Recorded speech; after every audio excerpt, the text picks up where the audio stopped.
High, কেমন আছো সবাই? গেট থেকে তো বুঝতেই পারছো যে আমরা কোথায় আছি। হ্যাঁ, আমরা কামাখ্যা মন্দিরে পুজো দিতে এসেছি। আর তোমাদের তো মিনি ব্লগে বলেছিলাম যে আমরা কামাখ্যা এসেছি। কামাখ্যা আসার মেন উদ্দেশ্য হলো পুজো দেওয়া। তাই আমরা সকাল সকাল ফ্রেশ হয়ে চলে যাচ্ছিলাম পুজো দেওয়ার উদ্দেশ্যে। প্রথমে আমরা বাস ধরে গেট পর্যন্ত আসি, তারপর আমরা অটো ধরে মন্দির পর্যন্ত যাই। আমরা যে হোটেলটায় আছি সেই হোটেলটা কামাখ্যা স্টেশন থেকে দূরে নয়, আর হোটেল থেকেও কামাখ্যা মন্দির খুব একটা দূরে নয়, তাই অটো করেই যাওয়া যায়। 12 তো কিছুদিন টানা বৃষ্টি হয়েছিল, এখানেও হয়তো কিছুদিন ওয়েদারটা ভালো ছিল, তাই আমরা এই ভালো ওয়েদারটাই পেয়েছি। খুব একটা গরম ছিল না, যার জন্য আমরা ঘোরাঘুরি করে সব কিছু করেই শান্তি পাচ্ছি।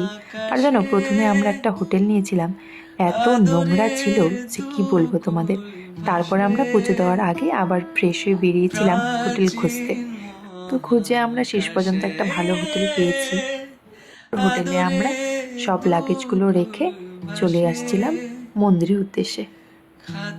তোমরা যারা কামাখ্যা মন্দিরে এসেছো পুজো দিতে, তোমরা কিন্তু অবশ্যই জানিও তোমাদের কেমন লেগেছে এই কামাখ্যা। আমাদের তো খুব ভালো লাগছে, আর এখানের ভিউটা অসাধারণ, খুবই ভালো।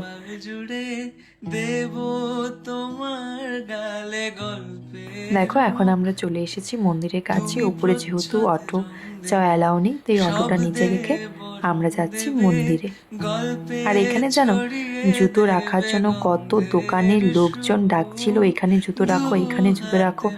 মানে জুতো রাখার জন্য ওনারা ডাকছে আমাদের, কারণ আমরা যে দোকানে জুতো রাখবো সেই দোকান থেকে আমাদের জিনিসপত্র নিতে হবে, তাই ওনারা আমাদের বারবার ডাকছিলেন।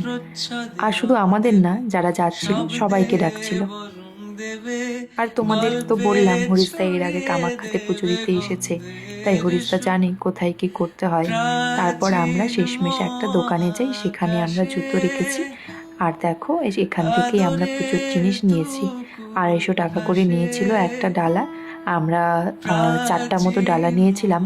আমার ভাইয়ের জন্য একটা ডালা নিয়েছিলাম, মা বলেছিল ভাইয়ের নামে পুজো দিতে, তাই ভাইয়ের জন্য একটা এক্সট্রা ডালা আমরা নিয়েছিলাম এখান থেকে। এর আগে যেন আমাদের বহুবার প্ল্যান হয়েছে যে আমরা কামাখ্যা মন্দিরে পুজো দিতে যাব, কিন্তু কখনো হয়ে ওঠেনি। এবার শেষমেশ প্ল্যানটা আমাদের সাকসেস হয়েছে। কথায় বলে না যে মা যতদিন না ডাকবে তুমি ততদিন যেতে পারবে না। হয়তো উনি চেয়েছেন আমরা এবার যাই, তাই আমরা এবার আসতে পেরেছি। কামাখ্যায় আসার সময় অনেক কিছু হয়েছে, তো যাই হোক শেষমেশ আমরা ভালোভাবে পৌঁছেছি। আর চলো তোমাদের একবার মন্দির দর্শন করাই।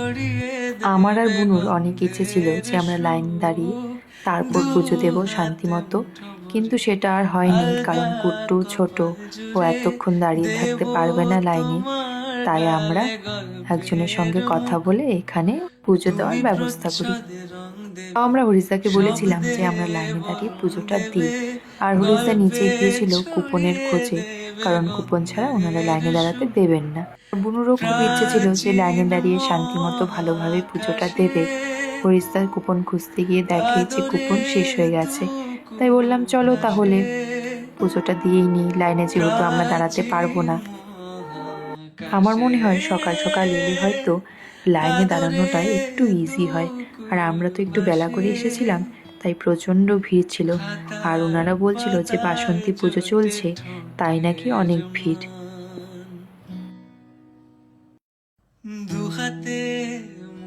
আর এখানে কুট্টুকে দেখো, সেই নিচ থেকে ও ফুলের ডালাটা হাতে করে এই মন্দির পর্যন্ত এসেছে। আর এখানে ছাগলগুলো দেখে খুব ভয় পাচ্ছিল। এনার সঙ্গে কথা বলে আমরা পুজো দিতে যাই। আমরা পুজো দিতে যাই মানে আমরা তো আর ভেতরে যাইনি, উনি আমাদের জিনিসপত্র সব কিছু নিয়ে গেছিল, আমরা নাম গোত্র লিখে দিয়েছিলাম, উনি ভিতরে নিয়ে পুজো দিয়ে তারপর আবার আমাদের কাছে নিয়ে এসেছিল। আমরা যারা গুয়াহাটির কাছে থাকি সবারই একবার কামাখ্যা মন্দিরে আসা উচিত। আগে তো মনে হতো যে গুয়াহাটি হয়তো খুব দূর, কিন্তু এসে মনে হচ্ছে খুব একটা দূরে নয়, বাড়ির কাছেই।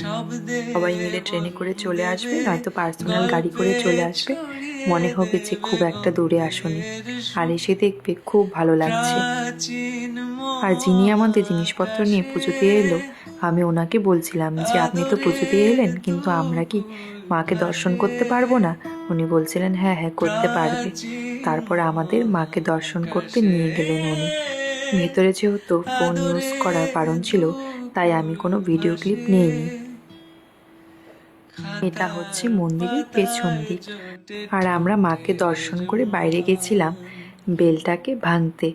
যিনি আমাদের পুজোটা দিয়ে দিয়েছিল উনি বলেছিল যে বাইরে গিয়ে নারকেলটা ভাঙবে, তারপর ধূপকাঠি প্রদীপ সব জ্বালিয়ে দেবে। আর এখানে আমি নারকেলটা ভাঙছিলাম, ভেঙে জল ছিটাচ্ছিলাম। প্রথমে ভাবছিলাম যে একবারে কি ভাঙতে পারবো, তারপর দেখি না একবারই ভেঙে ফেলেছিলাম। এখানে এসে আমাদের খুবই ভালো লাগছিল, খুবই, তোমাদের বলে বোঝাতে পারবো না কতটা ভালো লাগছিল। আর মনে হচ্ছিল কখনো যদি আবার সুযোগ হয় তবে আবার আসবো এই মন্দিরে পুজো দিতে। তোমরা কে কে এই মায়ের মন্দিরে এসেছো বা আবার আসতে চাও আমাকে জানিও তো। গল্পে ছড়িয়ে দেবে গন্ধের সুখ, প্রাচীন মহাকাশে আদরে দুকুল ভাসে, প্রাচীন মহাকাশে আদরে দুকুল ভাসে। পুজো শেষ করে ভেবেছিলাম যে আমরা একটু এখানে বসবো, বসে একটু সময় কাটাবো, কিন্তু সেটা আর হয়নি, কারণ কুট্টুর ভালো লাগছিল না, ও তো বাচ্চা। তাই আমরা এখান থেকে বেরিয়ে যাই তাড়াতাড়ি পুজো দিয়ে। আলগা কপাল জুড়ে দেব তোমার গালে গল্পের মুখ, তুমি প্রচ্ছদ রং দেবে, শব্দে বরং দেবে, গল্পে ছড়িয়ে দেবে গন্ধের। ভেবেছিলাম যে একটু খিচুড়ি প্রসাদ খাবো, আর হরিশদাকে বলেছিলাম যে জিজ্ঞেস করো তো এখানে খিচুড়ি পাওয়া যাবে কিনা। হরিশদা জিজ্ঞেস করেছিল, কিন্তু বলেছিল যে যেহেতু বাসন্তী পুজো চলছে, অনেকটা ভিড়, তাই ওনারা এখন খিচুড়ি দিচ্ছেন না। তারপর মন্দির থেকে বেরিয়ে একটা কুলপি খেয়ে আমরা গাড়িতে উঠে যাই, আর আমরা এখন যাব কিছু খাওয়া দাওয়া করতে। আর এখন আমরা যাচ্ছি একটা অন্য রোড দিয়ে। দেখো কি সুন্দর না, এই রোডটা নাকি নতুন হয়েছে, খুব সুন্দর লাগছিল দেখতে। আর এই পাহাড়ি রাস্তাগুলো কিন্তু খুব ভালো লাগে, তাই না? আদরে দুকুল ভাসে। আর দেখো আমরা চলেও এসেছি খাওয়া দাওয়া করতে। আমি নিয়েছিলাম ভেজ থালি, বুনু নিয়েছিল ভেজ থালি, আর ভেজে অনেক আইটেম ছিল। আর এই হোটেলের খাওয়া দাওয়া খুবই ভালো। জানো তো আমার কখনোই হোটেলে ভাত খেতে ইচ্ছে করে না, কেন যে ইচ্ছে করে না আমি জানি না, আমার খেতে ইচ্ছে হয় না হোটেলে ভাতটা। কিন্তু এই হোটেলটা খুবই পরিষ্কার ছিল, তাই এখানে খেয়েছি, এখানে খেয়ে ভালো লেগেছে। এই হোটেলটার নাম ছিল মা মনসা হোটেল। তোমরা যদি কামাখ্যা স্টেশনের আশেপাশেই হোটেল নাও থাকার, তাহলে অবশ্যই কিন্তু এখানে খেতে এসো, খাওয়া দাওয়া খুবই ভালো, একদম বাড়ির মতো। চলো তোমাদের একটা জিনিস দেখাই। জিনিস হচ্ছে এটাই, আমার জুতো ছিঁড়ে গেছে। যাই হোক, এভাবে হেঁটেই আমরা রুমে পৌঁছে গেছি। আর জানিও তো আমাকে কেমন লাগছিল এই চুড়িদারটা পরে। এই চুড়িদারটা আমি নিয়েছিলাম দুর্গাপুজোর সময়, তখন আর পরা হয়নি, তাই আজকে পরেছি। আর এখানেই ভিডিওটা শেষ করছি, টাটা।